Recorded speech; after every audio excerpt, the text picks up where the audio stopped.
ibadallah rijalallah. Assalamualaikum, sahabat kanal YouTube yang diberkahi Allah Subhanahu wa Ta'ala. Mudah-mudahan kalian sehat semuanya. Kali ini saya akan ulas sedikit tentang riwayat hidup Kiai Haji Kholil, Bangkalan Madura, Syekhuna Mbah Kholil.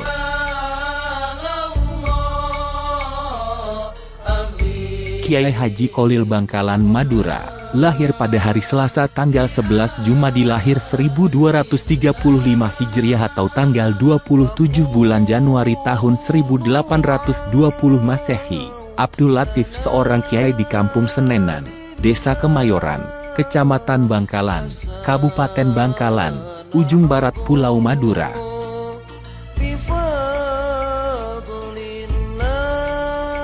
Merasakan kegembiraan yang teramat sangat.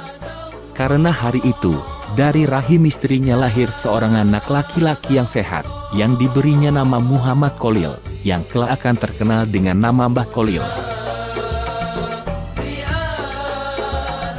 Kiai Haji Abdul Latif sangat berharap agar anaknya di kemudian hari menjadi pemimpin umat, sebagaimana nenek moyangnya.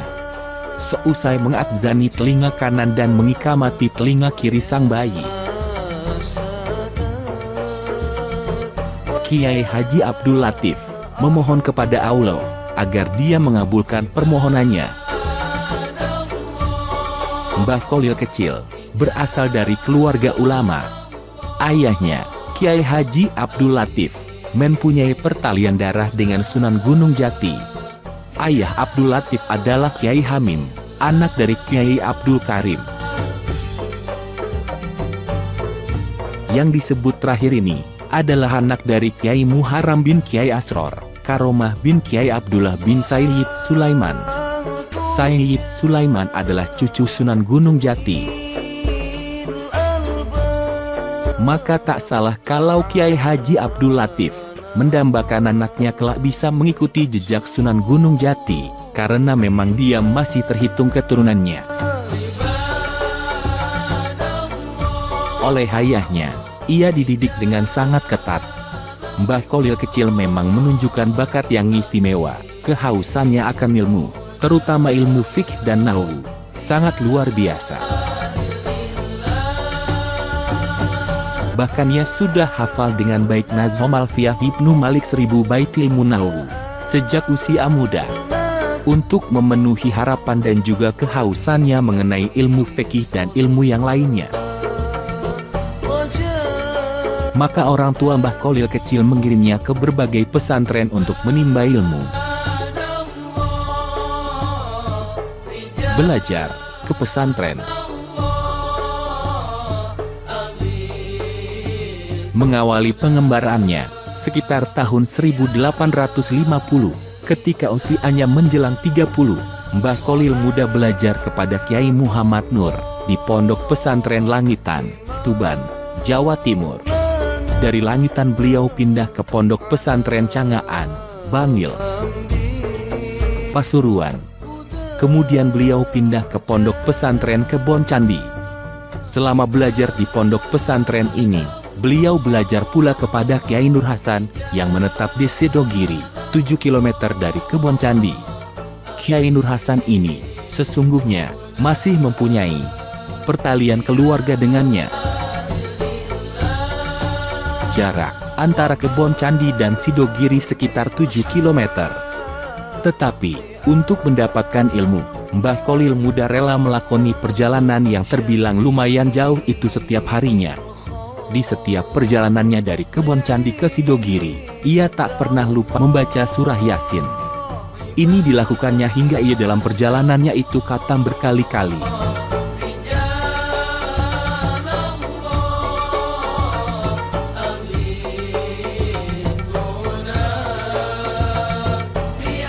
Orang yang mandiri. Sebenarnya, bisa saja Mbah Kholil muda tinggal di Sidogiri selama nyantri kepada Kiai Nur Hasan, tetapi ada alasan yang cukup kuat bagi dia untuk tetap tinggal di Kebon Candi. Meskipun Mbah Kholil muda sebenarnya berasal dari keluarga yang dari segi perekonomiannya cukup berada. Ini bisa ditelisik dari hasil yang diperoleh ayahnya dalam bertani.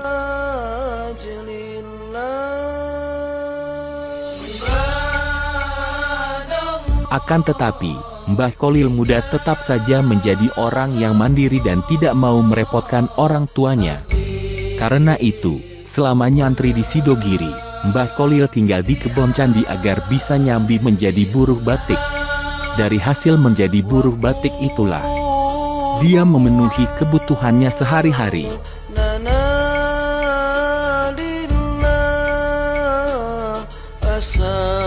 Sewaktu menjadi santri, Mbah Kholil telah menghafal beberapa matan, seperti matan Alfiah Ibnu Malik tata bahasa Arab. Di samping itu beliau juga seorang hafidz Al-Quran. Beliau mampu membaca Al-Quran dalam qiraat sab'ah 7 cara membaca berangkat ke Mekah.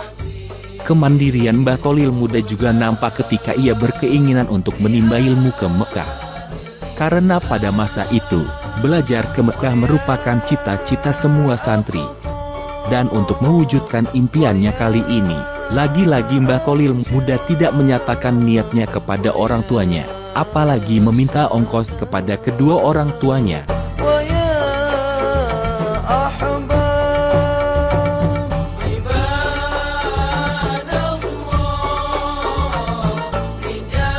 Kemudian, setelah Mbah Kholil memutar otak untuk mencari jalan keluarnya, akhirnya ia memutuskan untuk pergi ke sebuah pesantren di Banyuwangi. Karena pengasuh pesantren itu terkenal mempunyai kebun kelapa yang cukup luas. Dan selama nyantri di Banyuwangi,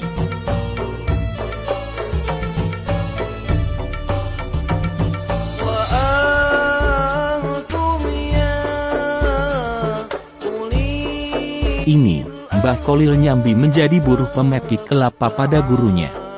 Untuk setiap pohonnya, dia mendapat upah 2,5 sen. Uang yang diperolehnya tersebut dia tabung. Sedangkan untuk makan, Mbah Kholil menyiasatinya dengan mengisi bak mandi, mencuci, dan melakukan pekerjaan rumah lainnya, serta menjadi juru masak teman-temannya. Dari situlah Mbah Kholil bisa makan gratis.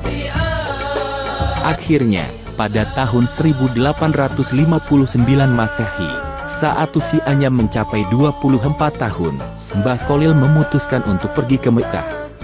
Tetapi sebelum berangkat, Mbah Kholil menikah dahulu dengan Nyai Asyik, anak perempuan Lodra Putih. Setelah menikah, berangkatlah dia ke Mekah. Dan memang benar, untuk ongkos pelayarannya bisa tertutupi dari hasil tabungannya selama nyantri di Banyuwangi. Sedangkan untuk makan selama pelayaran, konon, Mbah Kholil berpuasa. Hal tersebut dilakukan Mbah Kholil bukan dalam rangka menghemat uang, akan tetapi untuk lebih mendekatkan diri kepada Allah, agar perjalanannya selamat.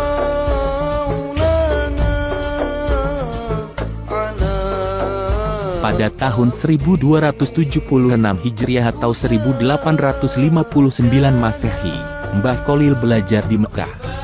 Di Mekah Mbah Kholil belajar dengan Syekh Nawawi Al-Bantani, guru ulama Indonesia dari Banten. Di antara gurunya di Mekah ialah Syekh Utsman bin Hasan Ad-Dimyati, Syekh Ahmad bin Zaini Dahlan, Syekh Mustafa bin Muhammad Al-Afifi Al-Makki, Syekh Abdul Hamid bin Mahmud Asy-Syarwani. Beberapa sanad hadits yang musalsal diterima dari Syekh Nawawi Al-Bantani dan Abdul Ghani bin Subuh bin Ismail Al-Bimawi Bima, Sumbawa.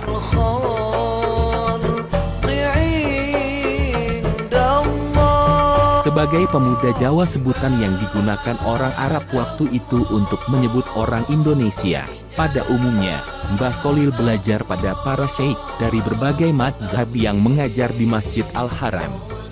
Namun kecenderungannya untuk mengikuti mazhab Syafi'i tak dapat disembunyikan. Karena itu, tak heran kalau kemudian dia lebih banyak mengaji kepada para syekh yang bermadzhab Syafi'i. Konon, selama di Mekah, Mbah Kholil lebih banyak makan kulit buah semangka ketimbang makanan lain yang lebih layak. Realitas ini bagi teman-temannya cukup mengherankan.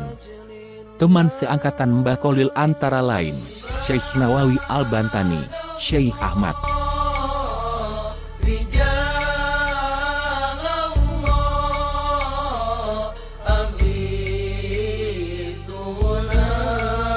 Syekh Ahmad Khatib Al-Minangkabawi, dan Syekh Muhammad Yasin Al-Fadani. Mereka semua tak habis pikir dengan kebiasaan dan sikap keprihatinan temannya itu.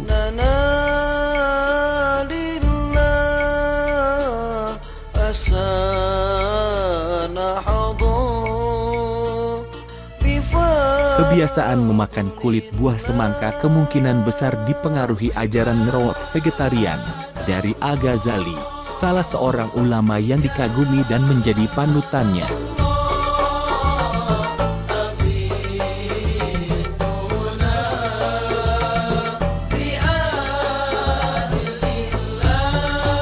Mbah Kholil sewaktu belajar di Mekah seangkatan dengan Kiai Haji Hashim Asy'ari, Kiai Haji Wahab Kasbullah dan Kiai Haji Muhammad Dahlan.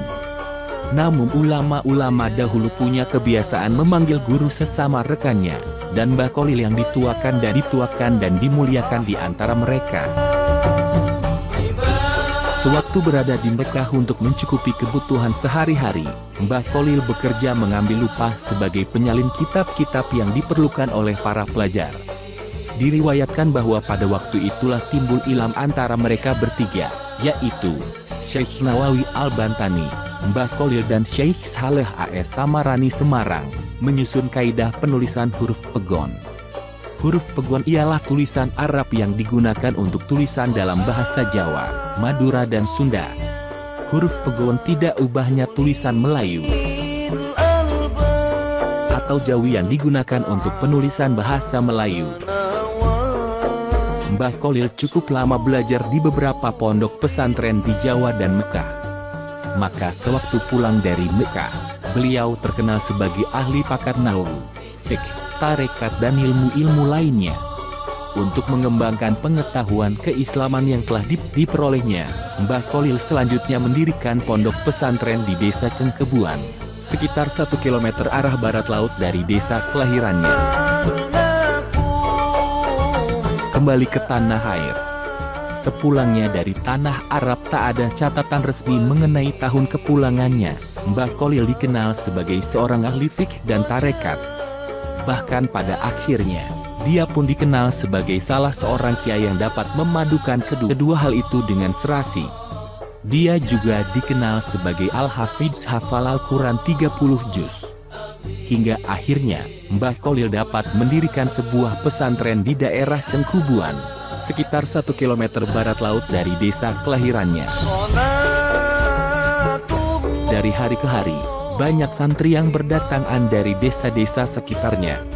Namun, setelah putrinya, Siti Fatimah dinikahkan dengan keponakannya sendiri, yaitu Kiai Muntaha, pesantren di desa Cengkubuan itu kemudian diserahkan kepada menantunya. Mbah Kholil sendiri mendirikan pesantren lagi di daerah Kademangan, hampir di pusat kota. Sekitar 200 meter sebelah barat alun-alun kota Kabupaten Bangkalan. Letak pesantren yang baru itu hanya selang 1 km dari pesantren lama dan desa kelahirannya.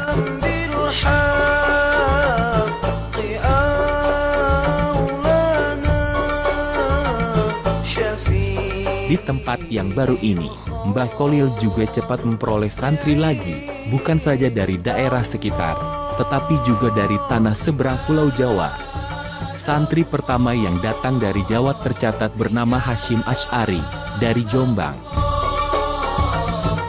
Di sisi lain, Mbah Kholil di samping dikenal sebagai ahli fikih dan ilmu alat nahwu dan saraf, ia juga dikenal sebagai orang yang wasita, warusak durungnya binarah tahu sebelum terjadi. Malahan dalam hal yang terakhir ini, nama Mbah Kholil lebih dikenal. Pada masa hidup Mbah Kholil, terjadi sebuah penyebaran ajaran tarekat Naqsyabandiyah di daerah Madura. Mbah Kholil sendiri dikenal luas sebagai ahli tarekat. Meskipun tidak ada sumber yang menyebutkan kepada siapa Mbah Kholil belajar tarekat, tapi menurut sumber dari Martin van Bluynesen 1992, diyakini terdapat sebuah silsilah bahwa Mbah Kholil belajar kepada Kiai Abdul Adzim dari Bangkalan, salah satu ahli tarekat Naqsyabandiyah Muzhariyah. Tetapi, Martin masih ragu, apakah Mbah Kholil penganut tarekat tersebut atau tidak? Masa hidup Mbah Kholil tidak luput dari gejolak perlawanan terhadap penjajah. Tetapi, dengan caranya sendiri Mbah Kholil melakukan perlawanan. Pertama, ia melakukannya dalam bidang pendidikan. Dalam bidang ini, Mbah Kholil mempersiapkan murid-muridnya untuk menjadi pemimpin yang berilmu, berwawasan, tangguh dan mempunyai integritas, baik kepada agama maupun bangsa. Ini dibuktikan dengan banyaknya pemimpin umat dan bangsa yang lahir dari tangannya. Salah satu di antaranya adalah Kiai Haji Hashim Asy'ari, pendiri pesantren Tebu Ireng. Kedua, Mbah Kholil tidak melakukan perlawanan secara terbuka, melainkan ia lebih banyak berada di balik layar.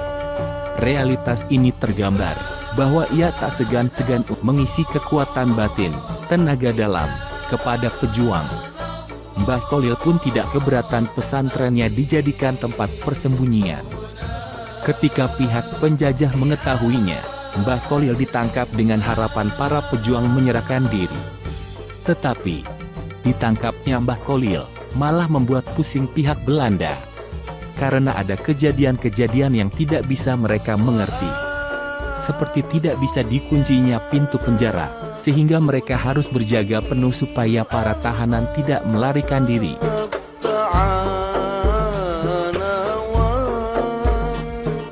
Di hari-hari selanjutnya, ribuan orang datang ingin menjenguk dan memberi makanan kepada Mbah Kholil. Bahkan banyak yang meminta ikut ditahan bersamanya. Kejadian tersebut menjadikan pihak Belanda dan sekutunya merelakan Mbah Kholil untuk dibebaskan saja.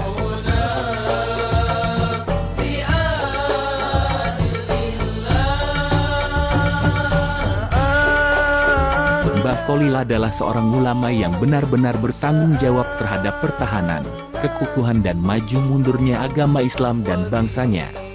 Beliau sadar benar bahwa pada zamannya, bangsanya adalah dalam suasana terjajah oleh bangsa asing yang tidak seagama dengan yang dianutnya.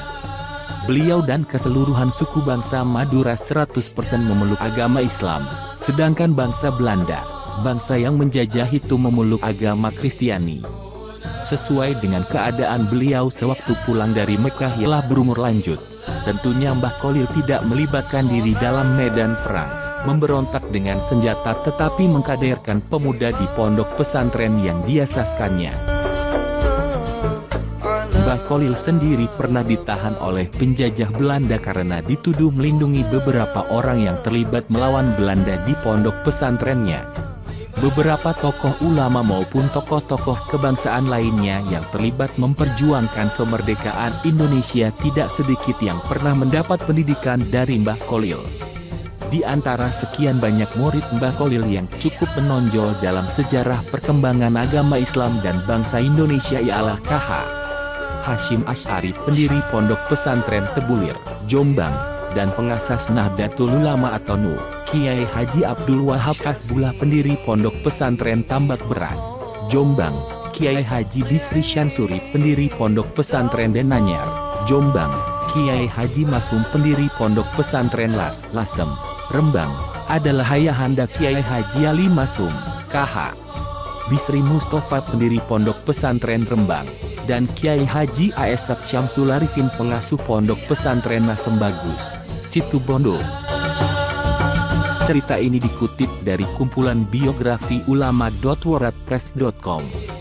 Dan hanya itu yang bisa saya sampaikan, mudah-mudahan bermanfaat. Wassalam.